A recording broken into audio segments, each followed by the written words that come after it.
গোটেই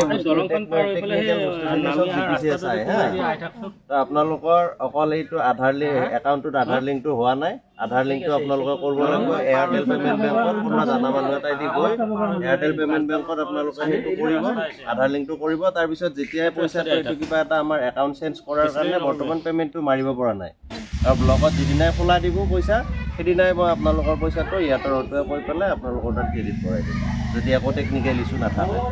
মই দায়িত্ব ল'লোঁ আৰু আপোনালোকৰ। আৰু কোনো পইচা পাতি কিবা যদি কোনোবাই বিচাৰে 1 টকা কাকো দিব নালাগে। অঁ ঠিক আছে। পঞ্চায়তত মোৰো নাম দিছোঁ, ৰাতি বহি আছোঁ বতা বহানো কপি পেলাই এইটোও বহি আছে। বৰ্তমান উপস্থিত আছোঁ আমাৰ চিপাঝাৰ উন্নয়ন খণ্ডৰ।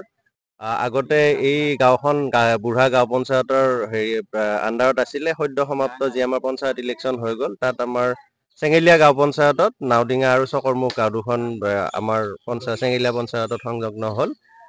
যোৱাকালি আমাৰ জ্যেষ্ঠ সাংবাদিক ইমদাদুল দাদাৰ এটা ৰিপৰ্টত আমি পালোঁ যে এনেকুৱা এই আবুল আলীৰ গৃহটো মানে এতিয়ালৈ হোৱা নাই, বৰ জৰাজীৰ্ণ হৈ আছে।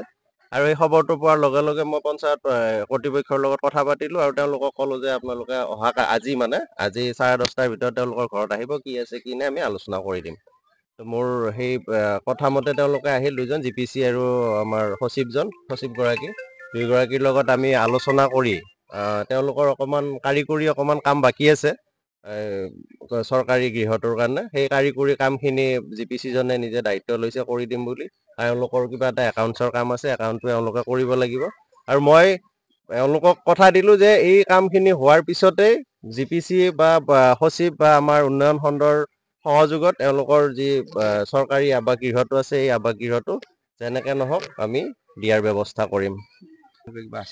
চব এতিয়ালৈতো ধৰক আমাৰ তাত জাষ্ট আহিছেহে। ইলেকশ্যনৰ পিছত ধৰক আমি তেনেকৈ অফিচিয়েল কামখিনি এতিয়াও আমাৰ তাত অহা নাই। বৰ্তমানো বুঢ়া গাঁও পঞ্চায়ততে আছে। যিখিনি মানে নাওডিঙা চকৰমুখৰ যিখিনি অফিচিয়েল কামখিনি ইতিমধ্যে বুঢ়া গাঁও পঞ্চায়ততে আছে, চেঙেলীয়া গাঁও পঞ্চায়তত অহা নাই। ইমান এটা আমি ধৰক গম পোৱা নাই কি হৈ আছে কি নাই হোৱা, কিন্তু 2-এজনে অকণমান অভিযোগ দিছে। সেই অভিযোগৰ ওপৰত আমি তদন্ত কৰিম। আমি সেই অভিযোগ মৰ্মে তেওঁলোককো আমি অৱগত কৰিছোঁ যাতে এনেকুৱা টাইপৰ অভিযোগ হ'ব নালাগে। যিয়ে আগতে পাব লাগে প্ৰায়ৰিটি হিচাপত আমাৰ যিখিনি আঁচনি আছে, আঁচনিখিনি ৰূপায়ণ হ'ব লাগে। সেইটোৱে আমাৰ ওপৰৰ পৰাও চৰকাৰৰ সেইটোৱে নিয়ম। কোনো কাৰণত যাতে আমাৰ এই আঁচনি ৰূপায়ণৰ ক্ষেত্ৰত যাতে কোনো কাৰণৰ বিশৃংখল হ'ব নালাগে, বিতৰ্ক হ'ব নালাগে, টকা পইচাৰ লেনদেন হ'ব নালাগে। সেই বস্তুটোত ময়ো অটল আছোঁ। আৰু মই পঞ্চায়তৰ যিখিনি আছে আপোনাৰ গোটেইখিনি কৰ্মচাৰীখিনি বৃন্দক মই কৈ দিছোঁ ইতিমধ্যে। চাওক, মোৰ এণ্ডৰ পৰা মই যিখিনি পাৰোঁ মই ৰাইজৰ লগত থাকিম। ৰাইজৰ সমস্যাখিনিৰ হকে মই মাত মাতি যাম আৰু ৰাইজক লগত লৈ মই উন্নয়নৰ কামখিনি আমি আগবঢ়াই লৈ যাম। এই বিষয়টোৰ ক্ষেত্ৰত বিধায়কে কি কয়? বিধায়ক মহোদয় অৱগত। বিধায়ক মহোদয় ইয়াতে থাকোঁতে আমাৰ বাবুল হাজৰিকা ডাঙৰীয়াই ফোন কৰিলে, ময়ো টেলিফোন যোগে কথা পাতিলোঁ। তেখেতক বাৰু মই জনোৱা নাছিলোঁ, কিয়নো তেখেত বহুত ব্যস্ত থাকে। মই আমাৰ খণ্ড উন্নয়ন বিষয়া মহোদয়ৰ লগত কথা পাতিছোঁ বা সচিবৰ লগত কথা পাতিছোঁ বা GPCৰ লগত কথা পাতিছোঁ। এইখিনিতে আমি কৰিব পাৰোঁ। তথাপিও তেখেতে ফোন কৰোঁতে ছাৰৰ লগত কথা হ'ল। ছাৰে কৈছে যে কি আছে কি নাই ধুনীয়াকৈ তুমি অলপ সময় দি পেলাই চাই দিয়া বস্তুখিনি, যাতে মানুহখিনি কোনো ধৰণৰ অসুবিধা হ'ব নালাগে আৰু মানে বিশৃংখল হ'ব নালাগে। বুঢ়া পঞ্চায়তখন চামিলকৰণ হৈছে চেঙেলীয়াৰ লগত। বুঢ়া গোটেইটো নহয়, দুখন গাঁও নাওডিঙা আৰু 2 নম্বৰ চকৰমুখ।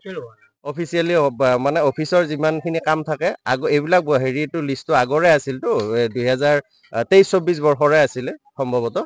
সেই লিষ্টখিনি সেই কামখিনি এতিয়াও বুঢ়া পঞ্চায়তৰ পৰা হৈ আছে।